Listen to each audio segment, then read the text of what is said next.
they're considered a spoil sport, right? Which is kind of different from a cheater because they're like invalidating the universe. This is like the cool kid who's like, I'm so not playing that.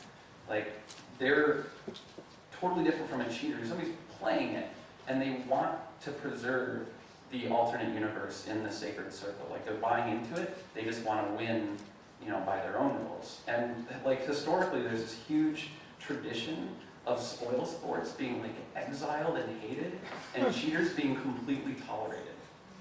And it's because they respect this play concept, even if they're kind of twisting or corrupting it a little bit.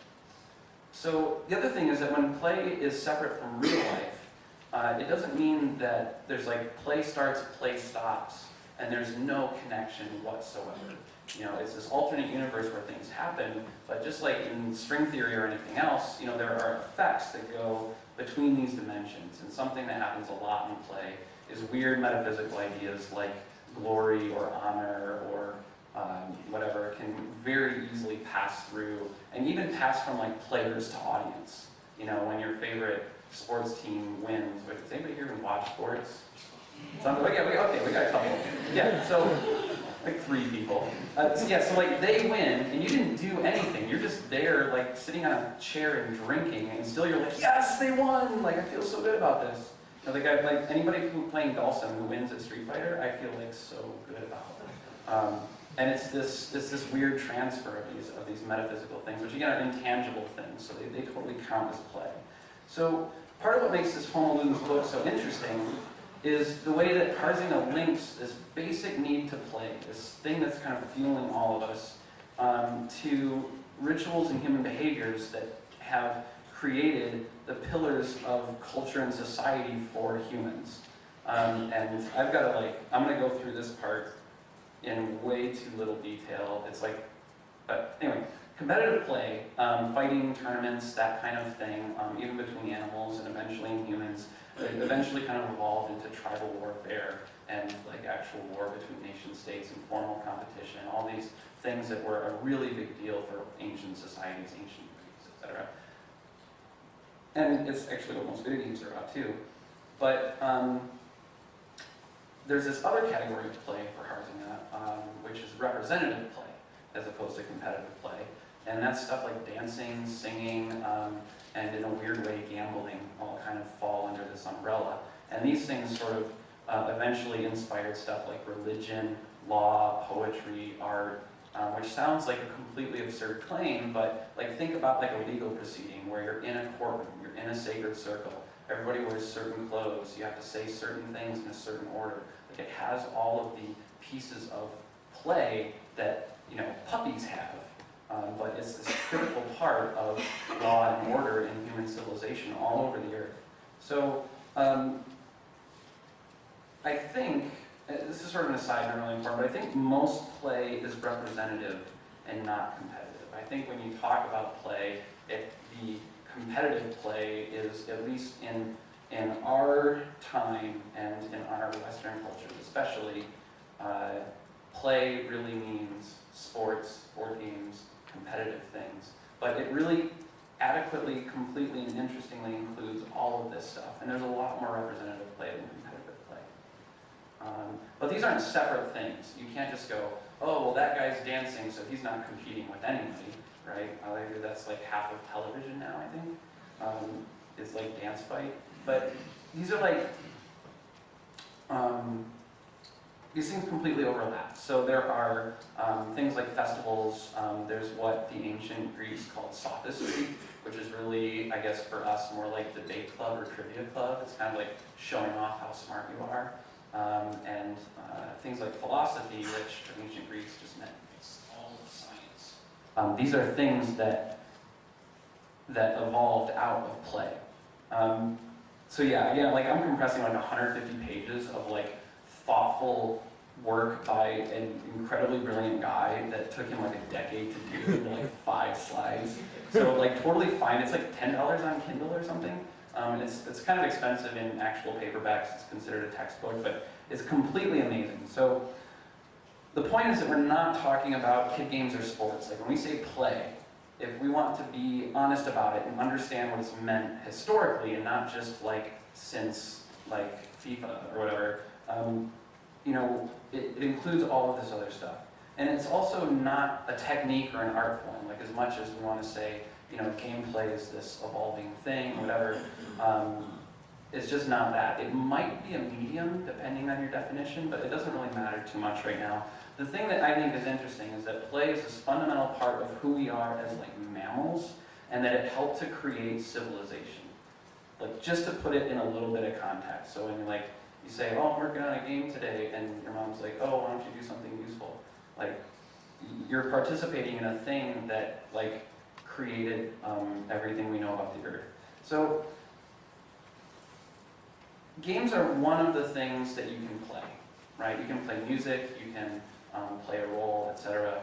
Games are one of the things you can play. The thing that I like about games as an isolated concept is that games are only about play. Like, they don't have inherently, there's nothing in games that includes art or includes all these other things. They're just about play. And sort of unlike play, which is very pre-human, a lot of games, at least formal games, you know, there's like Kuju is like sort of early form of football, and that's from about 400 BC China. They have artwork of ancient Egyptians playing a board game in like 3500 BC. Polo was popular in India in like 5000 BC. So, like, these are just these formal, codified, competitive games. This is like one little sliver of what games are, and they're really, really, really old. So this guy, who's also, like, all these guys look like so much fun, don't they? This is José Caillot, who is this French intellectual, and a couple decades after Homo Ludens was published, he wrote his book called Man, Play, and Games, which is specifically about games and not about play concept, and it builds on Homo Ludens. Homo Ludens is kind of his launching off point, all this interesting stuff about games. So, by his definition, games are essentially play. He says it in different words, and he's like, oh, Harzinga was wrong about this, but then he just like uses all the same terms that Harzinga used. And they all pile up with this one different piece at the bottom, which is essentially games are purely play, except they need uncertainty. And I'm going to get back to that in a minute, because there's a whole bunch of other interesting stuff that he said. But again, it's kind of important to be like, when we talk about definitions for terms, or we talk about categories to put games in, or ways to categorize play, the point isn't to sort of get lost in what they used to call sophistry, where it's like, oh, you know, that game is this kind of thing, and therefore needs to be this way. You know, Richard Feynman would flip out if he did that. It's to understand the how inclusive these concepts are. So they're still useful. You know, they're not including everything on Earth. Like, you know, like there's not just like puppies as part of this list, right? You can't just like insert anything you want in here. They have a useful function, but they include a lot of stuff that I think we very traditionally exclude. You know, Guitar Hero is only a game because you can win, right? You know, according to this, it's not really the case. Like, there's nothing about winning like on here. Winning is a really interesting part of games, and it's an important part, but it doesn't, you don't need it. So one of the things Caillot talks about is taking this idea of competitive play and representative play and kind of embellishing it into 4 forms of games. So competitive games, games of chance, games of emulation, and games of vertigo, which in this case means like essentially, you know, when you're a kid, you like spin around in a circle really fast until you just like fall over, and your mom freaks out because she thinks you're hurt. Like, that's a game of vertigo that would fit into that category. So the other cool thing is he kind of splits things up into these, like, these are interesting ways of looking at different types of games, but that games also exist on this really interesting axis, which, like, the cutting edge of game design thinkers are like just getting to this stuff like a couple years ago. You know, John Blow talks about, oh, we're having problems with story and game difficulty, you know, working at cross purposes like 2 years ago. It's like, whoa, this is unbelievable. So this is from 1961.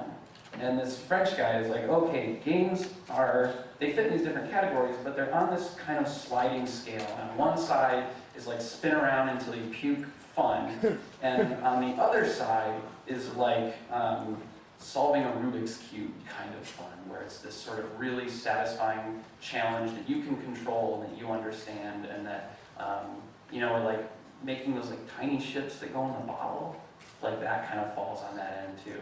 And really, these are like two sides of this play coin, of this like joyful way of losing yourself in an alternate universe. This is just sort of saying, okay, there's play, but play is like this, has this kind of interesting range of attractions for people. He also talks about how play, winning is part of play, is part of games, but he talks a lot about how games are inherently social. So even if you play a game by yourself, as soon as you finish playing, you call your friend like, dude, I totally beat this game. They have to be inclusive. They only mean something when you have an audience, or you have other people who understand what you did. But that is like way, way, way outside the scope of what I want to try to talk about today. So just as a quick illustration, so this is a kind of competitive, joyful game. It's just like running down the beach, if you're a girl, I guess. So then down on like challenge and vertigo is like rock climbing. There's like the actual physical, like, oh, it's very technical, I need to do this, this, and this, but you're also going like, whoa, really high. Gambling in Vegas is probably usually like somewhere in the middle. You're trying to count cards or, maintain the odds of the game, but also there's just a lot of chance involved. And the simulation is this like really weird range of things that I think we count out of games, like video games almost entirely, but it's things like, archaic rituals or simple things like kids saying, you can't go across this line that I drew on the ground. And over on the challenge end of it is like, these absurd giant Broadway spectacles. Those are just examples. Again, they overlap a lot and stuff, just like any of the other categories. So one of the other things that Kyle writes about I think is super interesting is that most of his book, like he covers this stuff in like chapter 1. This is just like the fundamentals that you need to know before I go and talk about stuff that I care about. And what he cares about is studying the games that cultures play in order to understand the culture better. So this is like unheard of in the 60s, that games could be used for what they call ethnographic typing or whatever. You can look at what a society does in their leisure time and tell as much about them as a culture as you can from their pottery or the way that they go to war, etc. So again, I can't go into that much. Like, it's this huge, wonderful, interesting book, and I'm like doing it in like 3 slides with snowmobiles on them. But it starts to expose a kind of interesting idea that I'll come back to again later, which is if play created civilization and culture, and we can tell what a culture is or what the people are like by the games they're playing, you can start to see how there's maybe going to be a sort of insane feedback loop where play is shaping culture and culture is shaping play. So he talks about this idea of uncertainty, right? That games need this in order to be games.